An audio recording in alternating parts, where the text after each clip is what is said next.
I'll just do a quick time check.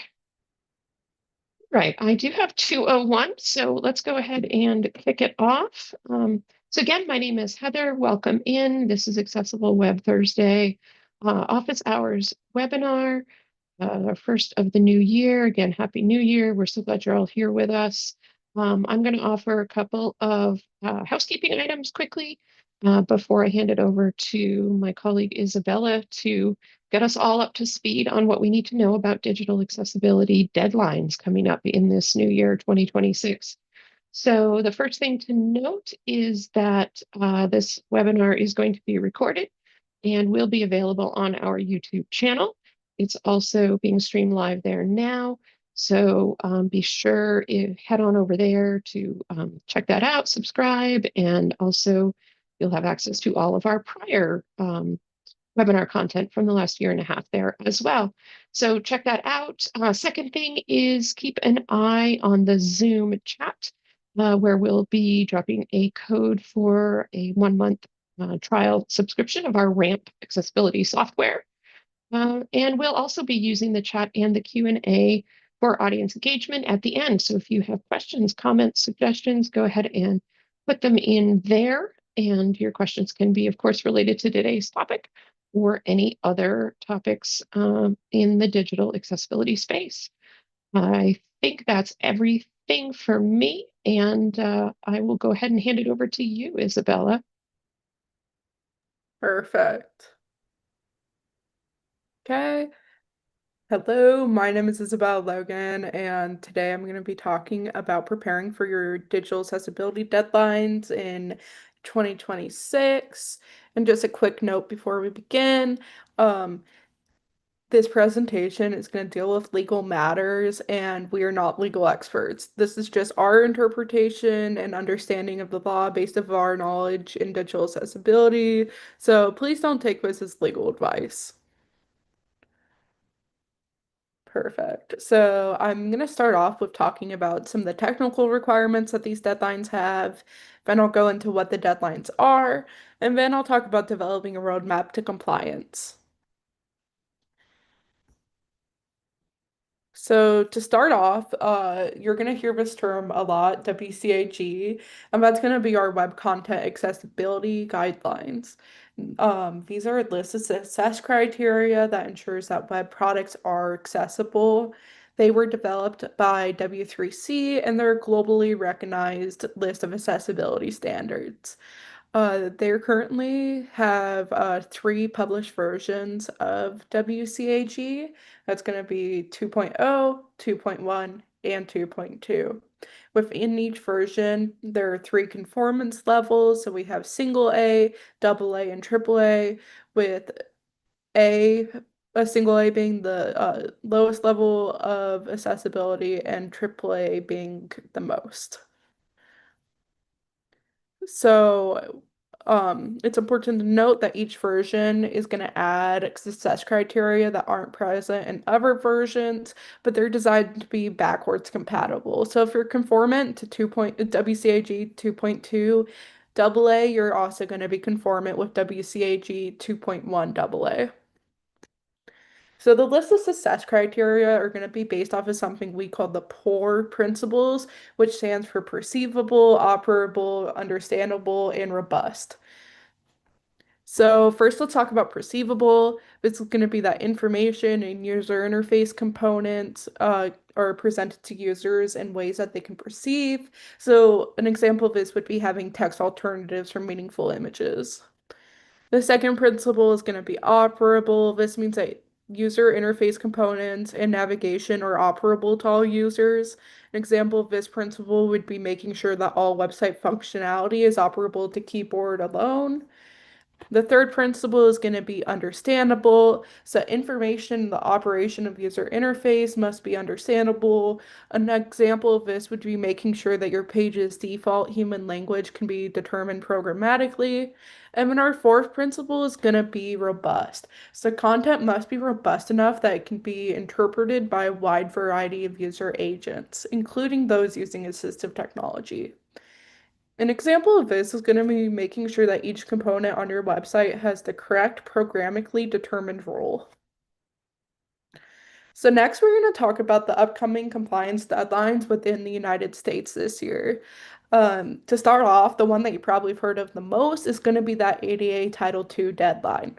So in April 2024, the Department of Justice released a ruling on ADA Title II, setting a technical standard for digital accessibility for public entities. When I talk about public entities, I'm talking about public education, public transportation, um, court services, voting services, healthcare, and anything else that the government runs. The deadline for this compliance is going to be based off the total population the public entity is serving, and in most cases, this is determined by census population. So public entities that have a total population of 50,000 people or more are going to have the deadline of April 24th, 2026, while public entities with less than that and special district governments are going to have that deadline in April of 2027. So this ruling has made the technical standard that public entities need to meet be the Web Content Accessibility Guidelines 2.1 AA. So some states, in addition to this deadline, have further deadlines out. So they still need to meet this ADA Title II deadline with additional requirements within the future.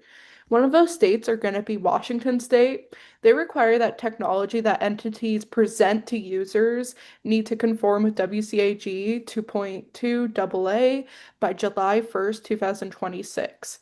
And this is going to be established by Washington State policy called User-01.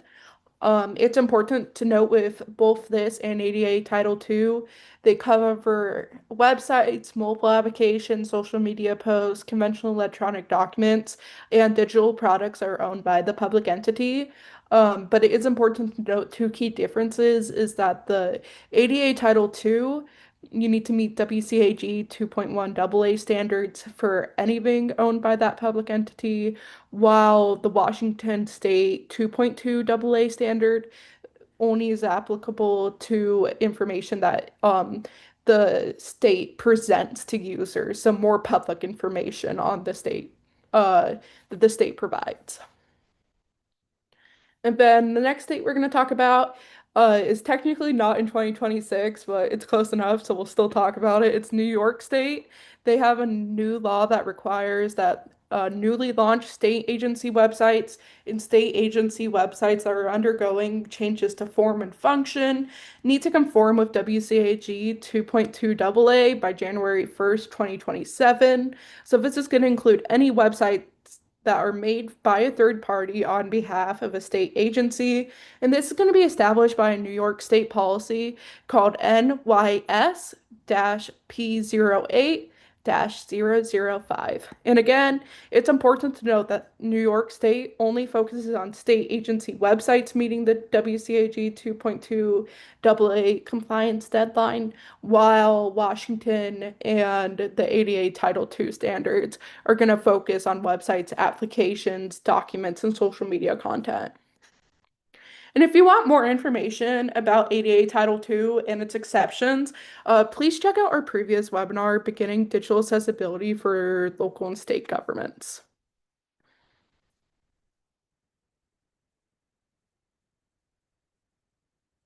Nice. So now I'm going to move on to developing a framework and the immediate steps I would take if I'm in the position where I need to get compliant by these deadlines.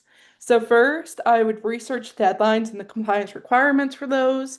Every state, country, province, everywhere is going to have different deadlines and different requirements. So become familiar with what affects you the most. Next, I would communicate compliance standards between public entities and third parties, learn about who's responsible for which area of compliance, and then also make sure that everyone's on the same page when it comes to deadlines and what deadlines affect them. I would also create internal awareness about the compliance deadlines. Government entities are usually very large and very complex, and it can be hard to make change. So by having internal awareness, you can make sure that everyone's on board about meeting these deadlines. Next, I'd create an inventory of all of your products that need to be made accessible. And this is also going to be a great time to learn about exceptions to specific compliance laws. Maybe one of the most important parts of the process is going to be getting an accessibility audit and a VPAT done for your current content. So, an accessibility audit is going to usually comprise of both automated scanning and then manual auditing. Automated scanning is great for finding some initial errors, but only finds around 30% of the conformance errors, while manual auditing can find way more. So, it's important to get both done. We're going to go through and look at the different success criterias listed in WCAG and just report the findings on how it conforms to each one. A VPAT is going to be an accessibility conformance report. It's going to list WCAG success criteria and your product's conformance to each one. Okay, now I've also once you have that done, you should use that information to remediate success criteria failures within the accessibility audit. So make those changes so you're compliant by your deadline.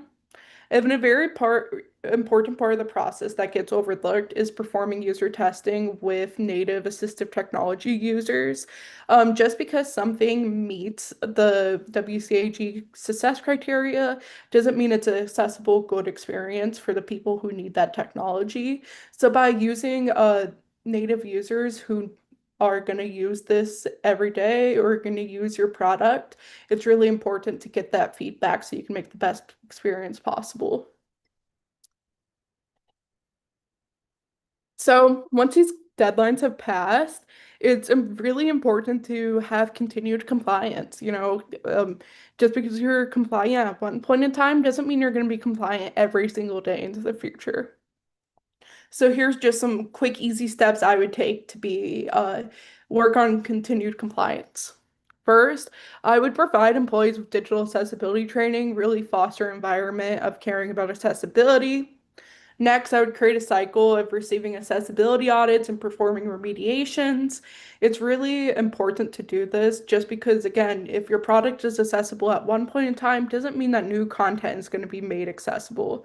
It's really important that you receive that manual audit and a VPAT on an ongoing basis. We recommend once a year at least, just to show ongoing compliance. I would also add procedures to incorporate accessibility into your design process.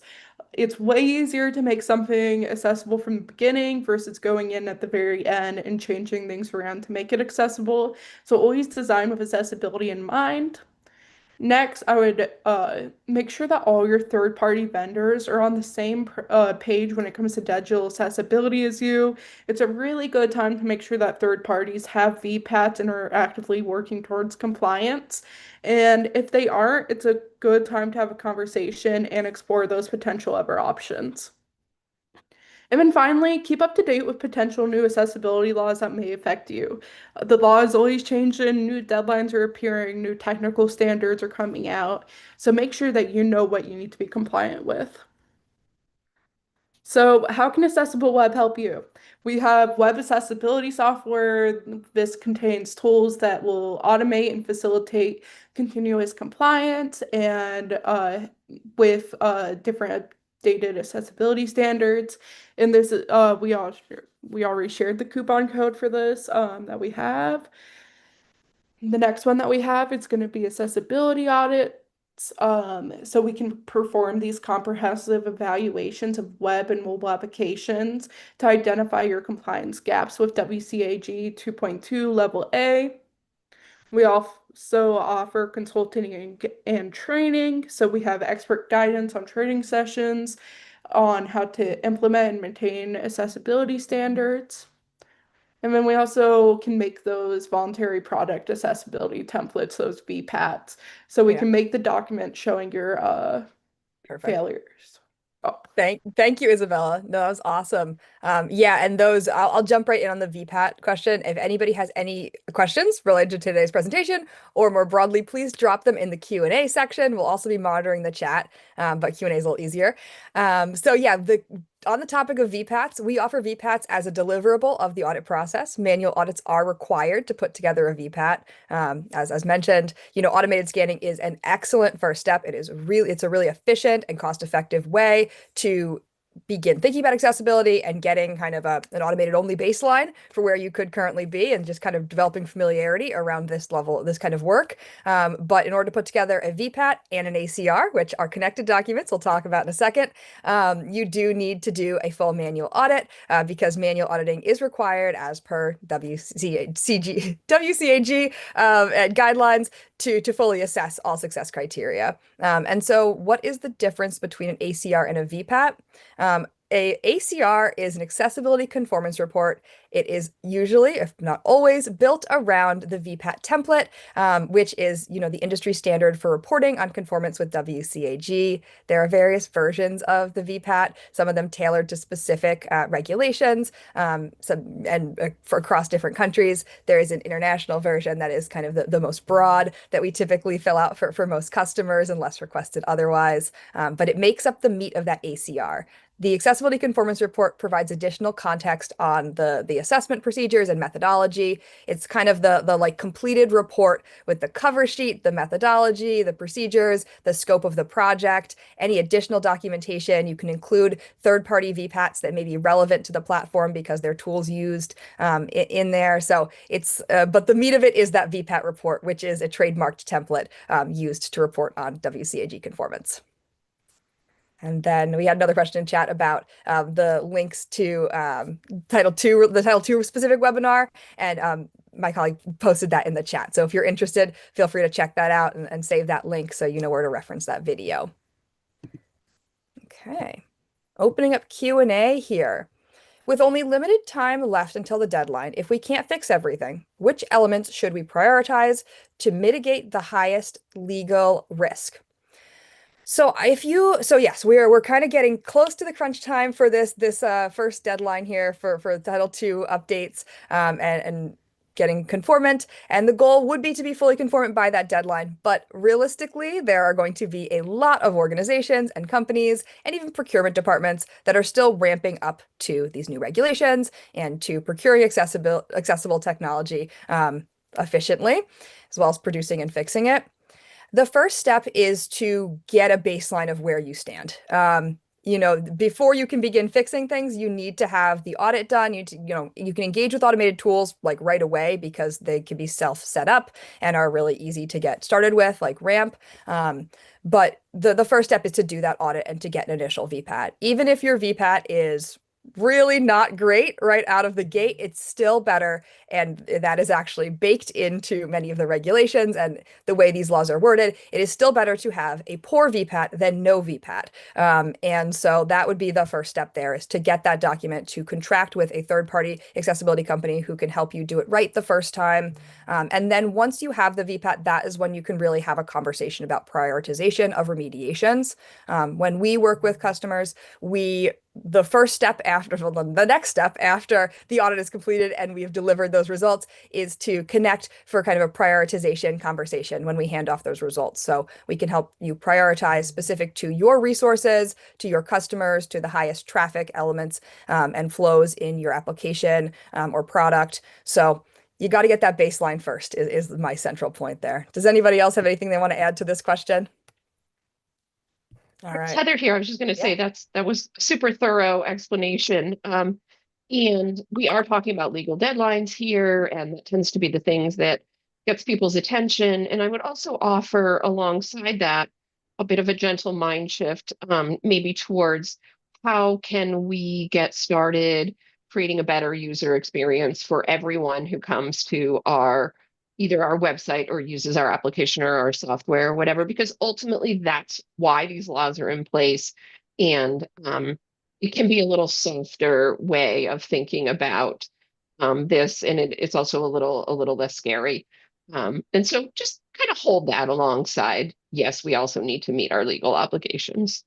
No, and that's an excellent point, Heather, that actually does tie in because in a lot of cases with the Title II updates coming down the line, the kind of pressure force here is the procurement process or existing deals for companies. But the truth is that these standards have been in place and these regulations have been in place for many years now. And really the first step to kind of jumping into accessibility is to make sure that you are positioned to be responsive to user feedback or user barrier reports, and offering reasonable and have the ability to offer reasonable accommodations to those users in the meantime, while you then prioritize fixing things obviously impacting your real users. So like right out of the gate, one thing you can do if you don't already have it in place is get an accessibility statement and an accessibility advocate on your site or on your application, so that there is somebody who has it as a dedicated responsibility that if there is accessibility feedback or requests for support, they are a point person who can take actionable steps to help that user get the information or services or complete the action they need to complete, and then document that feedback so that the issue can be fixed as proactively as possible. So that's a really good like first step you can take now. And we recommend this across the board, even if there's no regulations coming into place. But then after that, working on getting your baseline so that you have a more thorough understanding of where you currently stand. Yeah. Cool. Is there a deadline for private universities? Nope. I'm sorry, that's a really simple way of saying, I guess. Private universities are going to be covered by ADA Title III, which currently does not have a compliance deadline like ADA Title II does. But is ongoing legislation going on right now. There are some bills in the beginning stages that could make a ADA Title III deadline, so it's something to be watching out for. But as we currently stand, there isn't like a specific deadline that applies to Title III. But also, even though there isn't a deadline and there isn't quite as strict of a conformance standard as ADA Title II has, you're still like legally required to make your website accessible. They don't have these terms and definitions all laid out in law, but you can still get sued if you're not compliant with. Yeah, and that's the interesting thing about this whole space is that while there's not a like deadline for conformance here, and it may not like come in the procurement process the same way for a private university, because they're not taking that public money. You're still technically required to be meeting these standards as per ADA Title III, and the potential consequence of not being fully WCAG conformant is that you are open to legal liability should somebody encounter a barrier and choose to take legal action against you, similar to private businesses and enterprises that also fall under Title III, who face the same legal risks every day. And certainly there are lawsuits happening in this space when organizations are not conformant. And I will say, the courts have set precedent in this area already, in terms of legal compliance for digital accessibility. Although, like Isabella said, it's not specifically spelled out in case law. There have been precedents set. Yeah.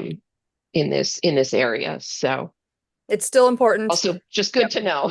Yeah. Yes. Thank you, Heather. That is excellent to know. It's still really important. I would still pay attention to it as if it was a requirement that you need to meet, because the other piece is you want students, especially as a private university who is working to attract students, you want to offer accessible, barrier-free experiences to students and other community members who may be interacting with your digital assets and content, because we don't want to be excluding anybody based on inaccessibility.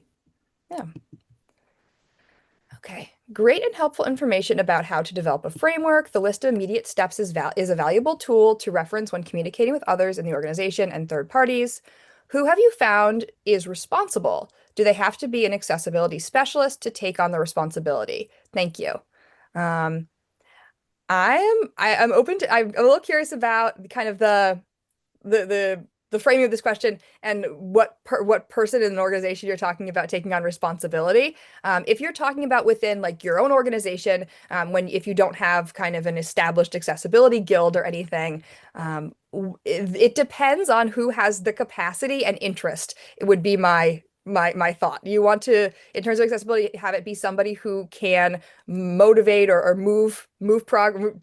progress this initiative internally. You don't want to be somebody who does not have kind of the teeth or position to make any progress here, but also somebody who's interested in doing this and taking on the initiative under their purview there. Does anybody have any other thoughts to add to this there?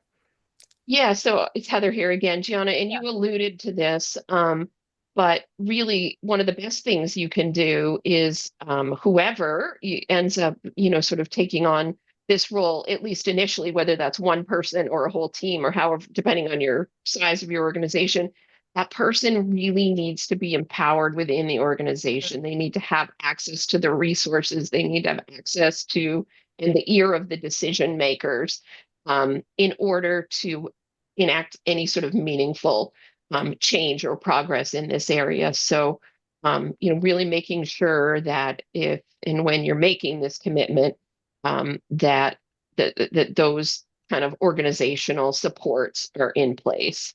Yeah. And having it be somebody who has kind of some teeth in order to make things happen in the organization, I would say, and also somebody who's positioned, if they are the accessibility advocate or who making sure that you have an accessibility advocate position to actually be able to help users. You don't want it to be somebody who just takes reports and documents it. They need to be able to actually help a user get where they need to be. It is more important than them being an accessibility specialist. You don't necessarily need to have any background in accessibility to take on this responsibility in your organization. Many of our clients don't have a dedicated accessibility specialist. They don't have anybody in their organization who has kind of any certification or training in this specifically, which is why they're contracting with a reputable third party. And then in those cases, our accessibility specialists become a really valuable resource that they can tap into at any point in time to empower their internal team members whenever they have questions or concerns or need some outside expertise. That is where we step in without them having to hire a dedicated accessibility specialist internally. Yeah. Then we got a couple more questions here. Are you able to generalize the difference between single A, double A, and triple A success criteria? Yeah, I guess I'll go ahead with that. So level A is going to be your minimum level of conformance. It just ensures that kind of basic serious uh accessibility errors are taken care of and that it's just going to impact a wide range of users. Usually I don't believe that many laws or whatnot are gonna just be okay with level A conformance. You're really looking for at least level double A conformance, Mm. which is gonna just remove additional barriers for more users, and it's gonna really take care of accessibility for most assistive technology and devices and screen readers. So level double, I mean. Double A is going to be the one that you really see the most often. AAA is great. It is going to be the most strict and it has many success criterias that would make it the highest level of website accessibility. But there is, a lot of content that just cannot Yeah. physically be made to meet that AAA criteria. So you don't really see it referenced that often in laws and whatnot. Yeah. So I tend to kind of talk about AAA as aspirational and situational. So you want to think about AAA, you want to think about which AAA success criteria affect your or are most applicable to your product and your audience. In most cases, you're not going to be able to be fully AAA conformant, and almost nobody does AAA audits for that reason because there's a success criteria in there, for example, where you have an ASL, a video ASL interpretation of every web page across your website. That is a fantastic idea or a fantastic inclusive piece of translation that to include for users if you have a website, a business, or an organization that serves people who might be deaf, who use ASL as their primary language. But for a general website that is adding blog posts every day, it's not going to be feasible to have those all translated and include videos for every single new blog post added, for example, or every single new product page that they add on a near daily basis. And so you want to kind of look at AAA and think about which success criteria it makes sense for you to integrate, but you want to aim for full conformance with AA, which is where you are offering a broad and a wide accessible experience to most users in most cases. Yep. And I'll also add on to that, just as a tiny fun fact, while we're talking about different compliance deadlines and laws, there is actually one state that does require a AAA success criteria when it comes to conforming to their ADA Title II deadline, and that's going to be for Idaho. They have a special rule about 2.5 change on request. I don't know too much about it. I recommend looking into it further, but if that applies to you, be on the look for out for that if you're working in So Idaho. I have a question on that. Do they include just the specific that specific Yep. AAA success criteria? Interesting. Yeah. Yeah. That's an interesting example of selectively choosing a success criteria from AAA that they feel is important enough that they'd like to include it in baseline conformance. Yeah. So I think that's a cool example. Thank you, Isabella. Yeah. Shout out Idaho. Yeah. Okay, and then we've got one final question here. If anybody wants to drop anything else in chat, feel free. We're happy to stay over a little bit. I know we're at time. But this is a question about Google Doc accessibility.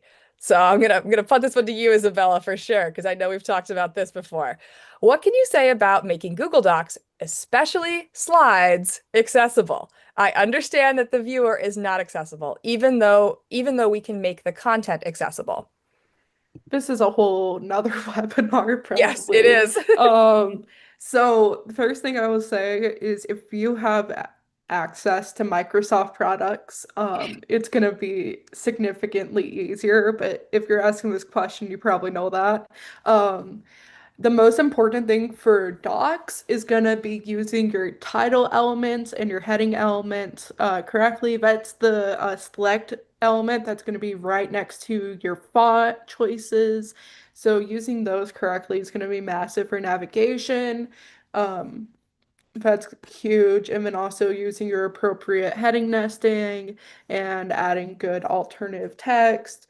Um, Something that isn't the best about Google Docs is that you can't choose to make an image decorative. So even if an image is decorative, you need to add alternative text instead of just leaving it blank.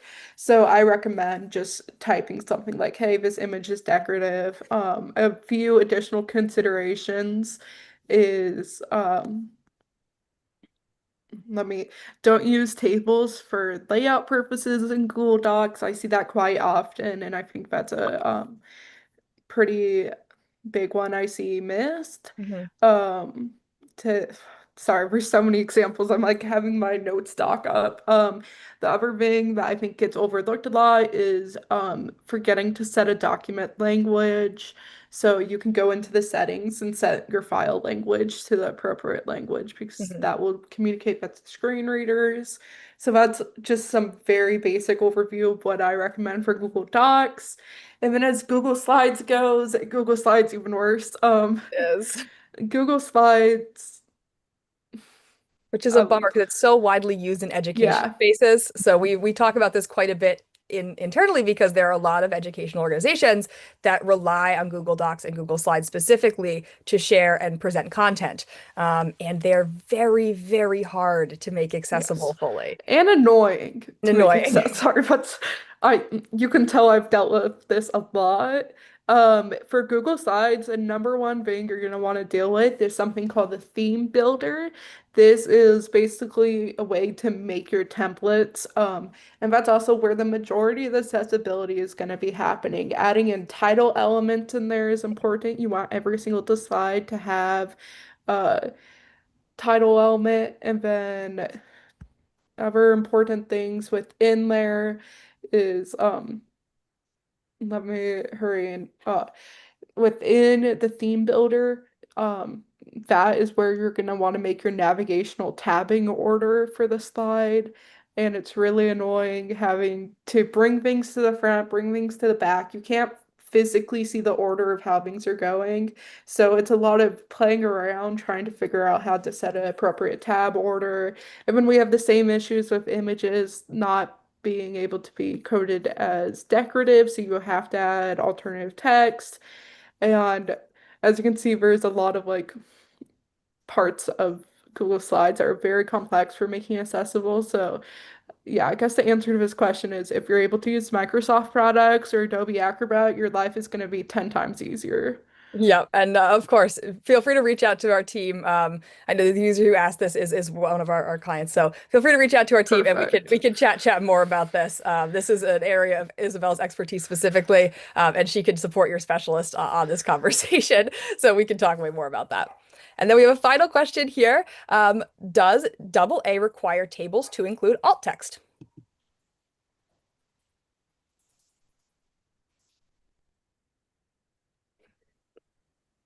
Let's see. Do we know this one? No, I should know this. Off the top of my head, I do not remember. Let me hurry and look at my resources. No worries.